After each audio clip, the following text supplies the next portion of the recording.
Hello everyone, నేను వచ్చేసి మీ ఆది బుజ్జిని. మీరు చూస్తున్నారు Chandrakrishnasri blogs. Welcome back to my world. ఇక్కడ మీరు చూస్తున్న బ్లాగ్ వచ్చేసి మా యానివర్సరీ డే రోజు ఏం జరిగింది అని చూడబోతున్నారు. సో పెద్ద తమ్ముడు వాళ్ళు అయితే ఒక 1 వీక్ ఉన్న తర్వాత అయితే హ్యాపీగా వాళ్ళ ఊరికి వాడు అయితే వెళ్ళిపోయాడనమాట. ఆ తర్వాత నేను చాలా బిజీగా అన్నట్లుగా అయిపోయినాయి కొన్ని డేస్. సో యానివర్సరీ వచ్చేసి మాది June 26 అండి. ఆ రోజుటికి మాకు 25 ఇయర్స్ వెళ్ళి 26 వచ్చాయా, లేక 24 ఇయర్స్ వెళ్ళి 25 ఇయర్స్ వచ్చాయి. పెద్ద కన్ఫ్యూషన్ డే అనమాట. ఫైనల్గా అయితే 25 ఇయర్స్ అయిపోయాయి అని ఒక కొలిక్కి అయితే వచ్చామన్నమాట. సో చాలా గ్రాండ్గా సెలబ్రేట్ చేసుకోవాలని ఒక చిన్న ఆలోచన అయితే ఉండింది. కాకపోతే మా ధీరజ్ వచ్చేసేసి ఆ రోజు వర్కింగ్ డే వెడ్నెస్డే వచ్చిందనమాట, రాలేకపోయాడు. ఇంకా మా హస్బెండ్కి ఇక్కడ కోర్టులో ఫుల్ వర్క్ అయితే ఉండిందంట.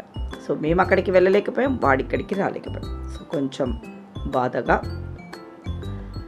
ఎటు కదలేని సిచ్యువేషన్స్లో అయితే జరిగింది. సో ఆఫ్టర్నూన్కి వచ్చేసేసి ఆ రోజు వెడ్నెస్డే చెప్పాను కదా. సో ఆఫ్టర్నూన్కి వచ్చేసేసి మంచి రెస్టారెంట్ నుంచి అయితే మనము చికెన్ డ్రాగన్ ఒక స్టార్టర్ అయితే తెప్పించాము. మటన్ బిర్యానీ, మా హస్బెండ్కి మటన్ బిర్యానీ అంటే ఇష్టం కాబట్టి మటన్ బిర్యానీ తెప్పించాను. గ్రీషు అండ్ మా అమ్మ కూడా ఉన్నారనమాట. సో వాళ్ళిద్దరి కోసం అనేసి రోటీస్ అండ్ మేతి చమ్మని తెచ్చుకున్నారు. ఇంకా కొంచెం వైట్ రైస్ అయితే చేసుకొని కర్డ్ రైస్ తినచ్చు కదా అనేసి ఇంకా హోటల్ నుంచి అయితే ఆర్డర్ పెట్టి నలుగురికి తెప్పించుకొని అయితే మధ్యాహ్నం అలా తినేసాం. ఇంకా సెలబ్రేషన్స్ అంటే ఏం చేసుకోవాలి ఏంటి అని అంటే వాడు ఇక్కడ లేదు కదా ఊరు మా దగ్గర. సో అందుకు సైలెంట్గా గ్రీష్ గాడు ముందు రోజు నైట్ కట్ చేయించాలని కేక్ తీసుకొచ్చింది. 12 o'clockకి హ్యాపీగా అయితే నిద్రపోతున్నామంట. మేము లేయలేదంట. కొంచెమైనా కదిలితే 12:30కైనా కదిలితే కేక్ కట్ చేపిస్తాము అని పాపం ఎదురు చూస్తుండిందంట. సో లేయలేదు, ఇద్దరం పడుకున్నాము. మా అమ్మ ఇద్దరు కూడా ఎదురు చూస్తారంట. సో ఆ కేక్ అయితే అలాగే బ్యాలెన్స్ అయితే ఉండిపోయింది. ఇంకా వద్దులేమ్మా, ఎందుకు ఇప్పుడు ఆ కేక్ సెలబ్రేషన్స్ అంటే తెచ్చినాం కదమ్మా అని. ఇంకా అమ్మ అయితే వాడు ఇక్కడ లేడు అని అంటున్నావు, ఆ పిల్ల మీకోసం అంత ప్రేమగా తెచ్చింది, మళ్ళీ కట్ చేయకుండా ఆ పిల్లని బాధ పెడుతున్నావు అని పాపం మా అమ్మ నన్ను క్లాస్ పీకింది. సో మ్యారేజ్ డే రోజు కూడా నాకు క్లాస్ అయితే పెరిగిందనమాట. సో గ్రీష్ గాడి కోసం అప్పుడైతే జస్ట్ అలా రెడీ అయితే అయ్యేసి ఇద్దరం వచ్చాము. తను ఆఫీస్కి వెళ్ళాలి అంట ఈవినింగ్ అన్నమాట. 5 o'clock అప్పుడు ఆఫీస్ దగ్గర క్లయింట్స్ వెయిట్ చేస్తున్నాడు. కానివ్వండి అని పాపం అయితే చెప్తూ ఉన్నాడు. ఇంకా ధీరజ్కి అయితే ఇక్కడ వీడియో కాల్ అయితే చేశాము. ఇంకా కాల్లోకి అయితే వచ్చాడు, చూస్తూ ఉన్నాడు అనమాట. జస్ట్ సైలెంట్గా కామ్గా అయితే చూస్తున్నాడు. మాకు కూడా అంత హ్యాపీగా సెలబ్రేషన్ చేసుకునేది అన్నది అట్లా అని ఏమీ అనిపించలేదు. సో ఇంకా గ్రీషును బాధ పెట్టకూడదు కాబట్టి ఇక్కడ అయితే కేక్ కటింగ్ని అన్నది మనం స్టార్ట్ అయితే చేసాం. యాక్చువల్గా 25 ఇయర్స్ అయ్యాయి, బాగా చేసుకుందాము అని అనుకుంటూ ఉన్నాము ఒక 4 months నుంచి. అంత మనం అనుకున్నది పర్ఫెక్ట్గా జరిగితే ఇంకా దాన్ని లైఫ్ అని అంటారా చెప్పండి. మనం అనుకునేటివి జరగదు కాబట్టే ఇది ఒక లైఫ్ అన్నమాట. సో ఇది కూడా ఒక ఎక్స్పీరియన్స్ అయితే చెయ్యాలి కదా. సో దాంట్లో ఏముందిలే, ముందు డేస్లో ఎప్పుడు కలిస్తే అప్పుడు సెలబ్రేట్ చేసుకోవచ్చు కదా అన్నట్లుగా అయితే అనుకున్నాము. సో పాపం అది గ్రీషుగాడు దాని శక్తికి ఏదో చిన్నగా తోచింది అయితే కేక్ అయితే తీసుకొని వచ్చింది. సెలబ్రేట్ చేపిస్తాము అని అయితే అనుకోయింది. సో దాన్ని డిసప్పాయింట్ అయితే చేయకూడదు కదా. చెప్పలేం వచ్చే సంవత్సరంకి ఇది ఇక్కడ మా దగ్గర ఉంటుందో, అది ఇంకా ఎక్కడైనా చదవాలో చేయాలని వెళ్తుందో మనకు తెలియదు కదా. సో అట్లా ఇద్దరు ఎక్కడైనా అవుట్ ఆఫ్ స్టేషన్ వెళ్ళినప్పుడు అది ఇంకొక విచిత్రమైన బాధ. సో కాబట్టి ఇప్పటికైతే అది కేక్ తీసుకొస్తే ఎంచక్క మేము ఇక్కడ చిన్న కేక్ కటింగ్ అయితే సెలబ్రేట్ చేస్తున్నాం. ఇంకా తర్వాత వచ్చేసి గిఫ్ట్ తీసుకొని వచ్చాడంట. ఫస్ట్ అయితే నో గిఫ్ట్స్ అని చెప్పాడు మా హస్బెండ్. మరి ఎందుకు గిఫ్ట్ తీసుకొని వచ్చావని చెప్పాను నేను. సో గిఫ్ట్ ఇక్కడ ఇస్తున్నాడు నాకు. ఇక్కడ నా ఎక్సైట్మెంట్ మీరే చూద్దరు.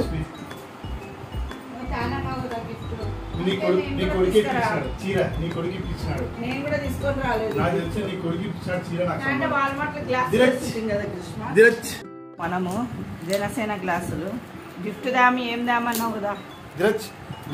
చీర కాదు ఇది, చీరనే.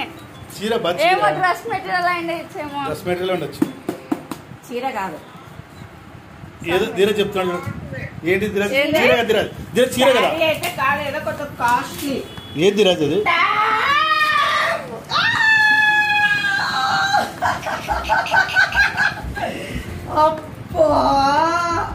దిరాజ్ ఎగురుతుంది మేము సూపర్ ధీరజ్ అందుకే అట్లా మంచివి అండి అవసరం అవునా?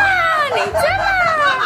సూపర్ ధీరజ్ సూపర్ సూపర్ ఎప్పుడు సెలెక్ట్ చేశారంట తెలుసా? నేను అలిగినా చూడు, అలిగినా అలిగిన కదా నేను దిరాజ్ పోయినా ఆ రోజు సెలెక్ట్ చేసినారంట పోయి. సో రీసెంట్గా ఒక 3 months ముందు అడిగాను, ట్యాబ్ ఉంటే బాగుంటుంది కదా గేమ్స్ అవి ఎక్కించుకొని ఆడుకోవడానికి అన్నట్లుగా అని అడిగి ఉన్నింటిని. సో మర్చిపోయాను, నేను అడిగినది కూడా మర్చిపోయాను. కానీ గిఫ్ట్ అన్నది ఏదో ఒకటి అయితే ఇస్తారు కదా అని అనేసి ఏదంటే అది ఇవ్వద్దండి అని నేనే కొన్ని నాకు అవసరం ఉన్నట్టు కిచెన్లో అవసరం ఉన్నట్టు కొన్ని లింక్స్ అయితే వాళ్ళకి పంపించి ఇట్లా వీటిలో ఏదైనా ఇవ్వండి గిఫ్ట్ అని ఏదో ఒకటి ఇస్తారు మీరు అని అనేసి అనుకోయింటిని. కానీ వాటికి మించింది అయితే నాకు ఇచ్చారు. సూపర్బ్ అనమాట. ఇప్పుడైతే నేను దాన్ని అస్సలు వదలటమే లేదు. గేమ్స్ అందులో హ్యాపీగా ఆడుకుంటూ అయితే ఉంటూ ఉన్నాను అనమాట. సో ధీరజ్ ఆలోచన అంట, సూపర్ డూపర్ ఐడియా కదా. సో నేనైతే ట్యాబ్ తోటి ఎంజాయ్ చేస్తూ ఉన్నాను. ఇంకా ఆ రోజు నైట్కి వచ్చేసేసి ఉప్మా ఏమో చేసుకొని తినేసేసేసాము. ఇంకా ఇది వచ్చేసేసి ఫ్రైడే రోజు ఈవినింగ్ 6 కాదు 5 o'clockకి అదేనండి కల్కి మూవీ రిలీజ్ అయ్యింది కదా ఆ రోజు. సో గ్రీషు వెళ్దాము అని చెప్పింది. ఆ రోజా ముందు రోజేమో రిలీజ్ అయ్యింది. సో ఫ్రైడే రోజు వెళ్దాము అని చెప్పారనమాట. కొంచెం ఫ్రైడే ఈవినింగ్ అయితే మా హస్బెండ్కి వీకెండ్, సండే ఈవినింగ్ అయితే వర్కింగ్ డే అనమాట. మండే కోర్టు ఉంటుంది కాబట్టి సో సండే ఈవినింగ్ కంపల్సరీ ఆఫీస్కి వెళ్తాడు. కావాలంటే ఫ్రైడే ఈవినింగ్ అయితే కొంచెం రిలాక్స్గా ఉంటాడనమాట. సో ఆఫ్కోర్స్ సినిమాలు కూడా ఫ్రైడేనే రిలీజ్ అవుతూ ఉంటాయి కదా. ఇంకా గ్రీష్ గారు వెళ్దాం డాడీ వెళ్దాము, ఇంకా యానివర్సరీ కూడా మీరు అంతా ఇట్లా సైలెంట్గా చేసేసారు కదా అని పాపం చెప్తే దాన్ని ఎందుకు కాదనకూడదని మన నియర్ బైలో వెంకటేష్ థియేటర్లోనే ఈ మూవీ అన్నది రిలీజ్ అయింది. ఈసారి మనం ఎస్విసి అక్కడికి ఏం వెళ్ళలేదు. సో 6:30కి సినిమా అయితే 6:15కి ఫస్ట్ స్టార్టింగ్ బాగుంటుంది, నువ్వు మిస్ అవుతావు అని నన్ను 6 o'clockకే పిలుచుకొని వెళ్ళాడు చూడండి మా హస్బెండ్. ఇంకా ఎవ్వరూ రాలేదు. ఎందుకు ఇట్లా 6:30కి మూవీ అంటే నువ్వు ఇంత తొందర పిలుచుకోవచ్చు అంటే మీరు 6:30 అంటే 6:40కి బయలుదేరుతారు, అందుకు నేను 6K అని 6:15కే సినిమా అని చెప్పాను, కొంచెం ముందుగా ఉంటే మేలు కదా అన్నట్లుగా అనేసి. ఎంత దగ్గర ఉన్నప్పటికీ మీరు లేట్ చేస్తుంటారు అని చెప్పాడు. సో ఫస్ట్ అయితే వెళ్ళిపోయి కూర్చున్నాం. ఇంకా చిన్నగా చూడండి జనాలు అయితే వస్తూ ఉన్నారు.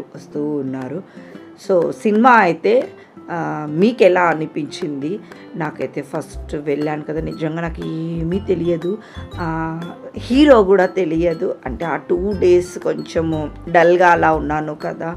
సో సినిమా రిలీజ్ అయ్యింది, సినిమాలో హీరో ప్రభాసు, దాని థియరీ ఇలా ఉంది అని ఏం తెలియదు. సినిమా అని అంటే సరేలే వస్తాను అని ఇంకా పాపం అడుగుతుంది కదా అనేసని వెళ్ళాను కదా. సో ఫస్ట్ అయితే నాకు ఏం అర్థం కాలేదు. అక్కడ కూర్చున్న తర్వాత నేను మా హస్బెండ్ని అడుగుతున్నాను, ఏంటి స్టోరీ ఏంటిది ఇది అంటే అప్పుడు అక్కడ ఎక్స్ప్లెయిన్ చేశాడనమాట. ఓహో ఇదే సినిమా అని నా మైండ్లో అలా పెట్టుకొని చూడడం స్టార్ట్ చేశానమాట. ఇలా ఎవరు చేసిండరు కదా. సో మేము వెళ్ళాము 6:30 షోకి. ఇంకా ఆకలి అయితే అవుతూ ఉంటుంది కదా, ఆఫ్టర్నూన్ కూడా మరి ఏం తిన్నామో ఐడియా అయితే లేదు. సో గ్రీషుగాడు వచ్చేసేసి పాప్కార్న్ తెచ్చుకుంది, నాకు వచ్చేసేసి సమోసా తెచ్చింది. ఆకలిస్తుంది అని చెప్పాను. సో సమోసా తెచ్చింది. కాఫీ కావాలా అని, కాఫీ గిఫీ ఏమి వద్దమ్మా అని చెప్పాను. సమోసా లేకుంటే ఏం పర్వాలేదు అని అంటే లేదు సమోసా ఉన్నాయి అనేసి అని తీసుకొచ్చింది. ఆమె పాప్కార్న్ తెచ్చుకుంది. సో సినిమా అయితే కొంచెం అర్థమైంది, కొంచెం అర్థము కాలేదు. సో మీకు ఎలా అనిపించింది సినిమా అయితే చెప్పండి. మరి అంతా చూసిన తర్వాత ఇంకా దాని పార్ట్ 2 ఉంది అన్నప్పుడు వస్తుంది చూడండి, అమ్మ బాబోయ్ అన్న ఒక కోపం అయితే వచ్చేస్తుంది కదా. అక్కడ సినిమాకి వెళ్ళాము, ఎంటర్టైన్ చేసాము, హ్యాపీగా ఇంటికి వచ్చేస్తాము, ఇంకా పార్ట్ 2 ఉంది, దాన్ని కూడా 2 years 3 years అంటే వెయిట్ చేయాలి కదా. ఏమోనండి. ఈ వ్లాగ్ అయితే ఇక్కడికి ఎండ్ చేస్తున్నాను. నేను కలిసాను మరొక బ్లాగ్ తోటి. బాయ్.